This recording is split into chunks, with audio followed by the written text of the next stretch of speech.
Hello everyone, this is Sana Kulkarni.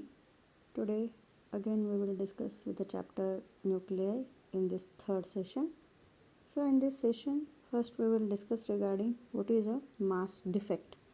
So for that the definition of mass defect is it is the difference between the sum of the masses of the constituent nucleons and the actual mass of the nucleus. That is called as mass defect. Just understand here, it is the difference between the sum of the masses of constituent nucleons. Nucleons means already we know it is the sum of protons and the neutrons. So and it is a difference with the actual mass of the nucleus. For that, let capital M be the mass of the nucleus, which is having mass number A and atomic number Z. If Mp is the mass of a proton and Mn is the mass of neutron, then the mass defect that will be given by, so the mass defect is equal to the total mass of proton in the nucleus plus total mass of neutron in the nucleus minus atomic weight or the actual mass of the nucleus. Therefore, the total number of proton that will be given by the mass defect, the mass defect will be denoted by delta M. Means there is a small change, that is a small difference in the mass we are getting, therefore it is delta M. The delta M is equal to the total mass of proton in the nucleus that will be given by Z, that is atomic number, as well as the mass of proton Z into Mp plus the mass of neutron. Already we know how to calculate the total mass of neutron, that is A minus Z, that is mass number minus atomic number into the mass of neutron, that will gives you the total mass of a neutron in the nucleus minus atomic weight or the actual mass, that is minus capital M. So this is the formula to calculate the mass defect, that is delta M is equal to Z into Mp plus A minus Z into Mn minus capital M. Then the example for mass defect we will discuss. For carbon 12, the mass is 12 unit, it is atomic mass unit, and mass of proton in atomic mass unit we have considered here, that is 1.00728 atomic mass units, and mass of neutron is equal to 1.00867 unit. Then we have to find out the mass defect. The mass defect that will be given by the formula delta M is equal to, the formula already we know, it is Z into Mp plus A minus Z into Mn minus capital M. So Z is the mass of proton, that is carbon, already we know it is C612. So mass of proton, that is 6, that Z is 6 into mass of proton in atomic mass unit that is given, that is 1.00728 plus mass of a neutron, that is A minus Z. A is 12 minus 6, Z is 6 into mass of neutron is 1.00867 minus the actual mass, that is 12 minus 12. So after solving this we will get it as the mass defect delta M is equal to 0.0957 unit. That means whenever we compare to the total mass of 6 protons and 6 neutrons, the mass of carbon 12 nucleus, which is smaller by amount of 0.0957 unit. Actually we have to get the 6 protons and 6 neutrons, whenever you are adding you have to get it as it is a 12, but the actual mass of the carbon we are getting by it is smaller by amount of 0.0957 unit. Therefore we can call it as it is a mass defect, that is small amount of difference we are getting here. So this is the example for the mass defect. Next we will discuss regarding the binding energy. Already we know the nucleons in the nucleus, they are held together by a strong attractive force that is called as the nuclear force. Nucleons means the protons and the neutrons in the nucleus, they are tightly held together with the help of an attractive force. That attractive force is called as the nuclear forces. Therefore, the work must be done to separate these nucleons from each other because they are very tightly bound with each other. Therefore, to separate them individually, we have to do certain work. That is, the work must be done to separate the nucleons from each other. Or another word we can say it is that energy must be supplied to split up these nucleus in completely into its constituent nucleons, and this energy itself we can call it as it is a binding energy. So how much amount of minimum energy we are giving to split the entire nucleus into constituent nucleons, that minimum energy itself is called as the binding energy. See the definition here: the minimum energy which is required to split the nucleus into its constituent nucleons, that is known as the binding energy of the nucleus. Then if these nucleons they join together to form the nucleus, an equal amount of energy will be released. See here, whenever you are applying certain amount of energy to split this nucleus into constituent nucleons, then whenever you will combine all these nucleons to form the nucleus, the same amount of energy will be released. That how much amount of energy you have added or you have given to split the nucleus, the same amount of energy will be released when these nucleons they will join together and they form a nucleus. Then the binding energy of the nucleus, it is also equal to the energy released when the nucleus is formed from its constituent nucleons. That is the same. Binding energy means how much amount of minimum energy you have given to split the entire nucleus into constituent nucleons. The same energy, the binding energy of the nucleus, that is also equal to the energy released when the nucleus is formed from its constituent nucleus. Means the same energy it will be come back. During the formation of nucleus, the energy is released but mass decreases by an amount equal to the mass defect. On the other hand, during the splitting up of the nucleus, energy supplied but mass increases by an amount equal to the mass defect. So, during formation of nucleus, what happens? The energy is released but entire mass of the body or entire mass of the nucleus that will be decreases, but how much amount of it will be decreased means by the amount of the mass defect. And similarly, whenever the splitting off of the nucleus takes place, the energy supplied but mass increases by an equal amount of the mass defect.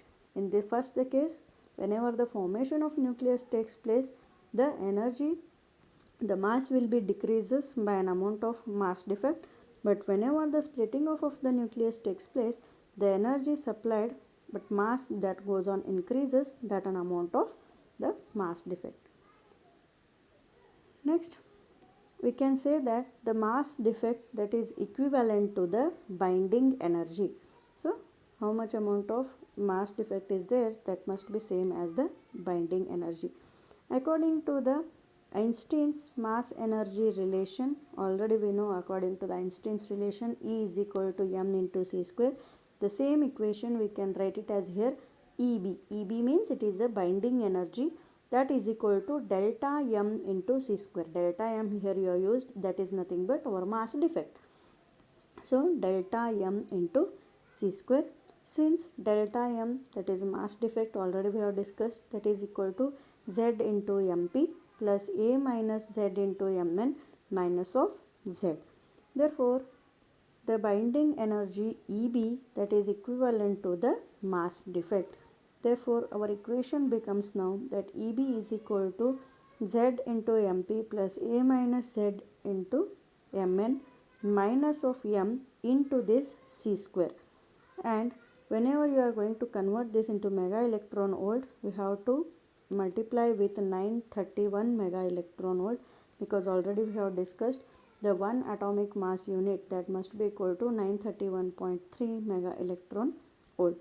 Therefore, our equation becomes EB is equal to z into mp plus a minus z into mn minus m into 931 mega electron volt. Now, the example for that, For example, for carbons, that is C612 nucleus, mass defect that delta M already we have calculated, it is 0.0957 atomic mass unit. Then its binding energy that will be given by, how to calculate the binding energy, just see here, that is EB is equal to, the mass defect is known, that is delta M into C square, the formula is there. So delta M already it is known, so substitute directly, it is 0.0957 atomic mass unit into that C square, so that is 931 mega electron volt. So our answer comes, it is 89.1 mega electron volts. That means a minimum of 89.1 mega electron volt which is needed or which is required to separate all the nucleons of the carbon to constituent nucleons, or completely it will be split up into its constituent nucleons. Minimum energy if you are going to supply is 89.1 mega electron volt. So this much amount of energy if you supply to that carbon atom, then that entire carbon nuclei that will be separated, or it will be splits up into its constituent nucleons. So the carbon 12 nucleus that will be completely into its constituent particles with the help of this much amount of energy, that is 89.1 mega electron volt. So this is, we can say, the binding energy, means the minimum energy which is required to split the entire nucleus into its constituent nucleons. So next we will discuss regarding the nuclear binding energy per nucleon or specific binding energy. Just understand the difference between binding energy and specific binding energy, or it is binding energy per nucleon. It is the average energy which is required to release a nucleon from the nucleus, that is called as binding energy per nucleon or specific binding energy. So it is one average energy that is required to release the nucleon from the nucleus, and that is called as binding energy per nucleon, or it is a specific binding energy.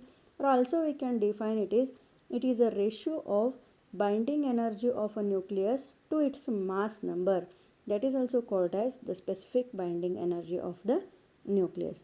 Therefore the formula that will be given by specific binding energy is equal to binding energy divided by the total number of nucleons, that is nothing but the mass number. Therefore we can write EBN. EBN means it is binding energy per nucleon. So EBN is equal to, we can write it as Z into MP plus A minus Z into Mn minus of M into C square whole divided by the mass number, that is A. Now we will discuss regarding the binding energy curve. So here you can just see one graph is there, that is a graph is versus mass number versus the binding energy per nucleon or the specific binding energy. The variation of binding energy per nucleon with a mass number A for a large number of nuclei, that is shown in the diagram, or it is in the graph. Therefore from the graph we can say the average binding energy per nucleon of mass number which is less than 3. Just to observe the mass number which is very less than 3, that is where it started with a 25, but 0 to 25 range, that is you can observe the hydrogen and helium atoms, hydrogen 1s2 1s3 atoms, that is the mass number which is very less than 3 is very small. The binding energy for the per nucleon for a mass number which is less than 3, it is very less. Similarly, the second point we can say the some nuclei with a mass number, that is 3 is less than A is less than 20, have large binding energy per nucleon than their neighboring nuclei. So example for that is 2He4 as well as 4 barium 8, C612, O816 have a greater binding energy per nucleon than their neighboring or than their neighbors nuclei. So some nuclei which are having the mass number that is 3 is less than A is less than 20. They have a large binding energy per nucleon than their neighboring nuclei. Similarly, again with a graph only we can discuss.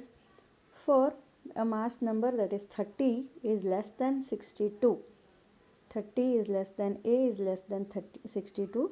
Binding energy per nucleon that will be increases gradually until it attains certain maximum value, that is 8.8 mega electron volt per nucleon. Just in graph you observe that 8.8 for nickel you are observing that 8.8 mega electron volt means for a mass number it is range between 30 to 62. The binding energy per nucleon that will be goes on increases gradually and it attains certain maximum value at a 8.8 mega electron volt per nucleon. Thus iron, nickel, etc. they are at the stable elements, you can say. There we are getting the nickel and iron is also there. So these are the stable elements. Then for a nuclei whose mass number is greater than 62, then binding energy per nucleon it is gradually goes on decreases. For uranium the mass number is 235 in diagram just you are observing. One of the heaviest natural element, the uranium is the natural element, one of the heaviest natural element. The value of specific binding energy that drops to 7.5 mega electron volt means for the intermediate values, that is atomic mass numbers, the binding energy per nucleon that will goes on increases, but heavier, whatever the heavier elements are there whose mass number is more, then the value of specific binding energy goes on decreases, that is goes on decreases gradually. Then the conclusion from the graph we can say the intermediate nuclei have a large value of binding energy per nucleon, so they are more stable. Or also we can say the iron and nickel you have seen in the graph, they are more stable elements, that is the specific binding energy is close to the maximum value for a nuclei in the medium mass number range, that is 30 to 170 range, you can say. In that range they are the more stable. The intermediate nuclei which are having the large value of binding energy per nucleon, they are more stable or they are having a greater stability. Similarly, the binding energy per nucleon has a low value for both light and well as the heavy nuclei. So they are the unstable nuclei. In the first one only you have seen the mass number which is less than 3, helium atom, hydrogen atom, that is you are known. So these are the lighter nuclei, and similarly the heavier, the uranium you have seen. So the binding energy per nucleon has a low value for both the light as well as the heavy nuclei. So these are the unstable nuclei. Similarly, when a heavy nucleus that will be split up into the lighter nuclei, then the binding energy per nucleon for a lighter nuclei is more than that of the original heavy nucleus. Thus, the energy is released in this process, and this process is called as nuclear fission. Already you have studied in your 8th, 9th, 10th this. The nuclear fission means the heavy nucleus that will be split up into the lighter nuclei. Then the binding energy per nucleon of this lighter nuclei is more than that of the heavy nucleus, and the process is called as the nuclear fission. Similarly, the opposite to the nuclear fission, one more is there, that is the nuclear fusion. What is the nuclear fusion means? When two very light nuclei, you can say the mass number which is less than or equal to 10, that combines to form a relatively a heavy nucleus. Then the binding energy per nucleon is combined or that is fused, and it becomes more than the lighter nuclei. Thus the energy is released in this process, and the process is called as the nuclear fusion. So later also we will discuss regarding the nuclear fission as well as the nuclear fusion. Nuclear fission means the splitting up of the heavy nucleus into its lighter nuclei. Nuclear fusion means combining the lighter nucleus and to get the heavy nucleus. So these are the conclusions we are getting from the graph, that is binding energy curve. So in the next session we will discuss regarding the nuclear forces. Thank you.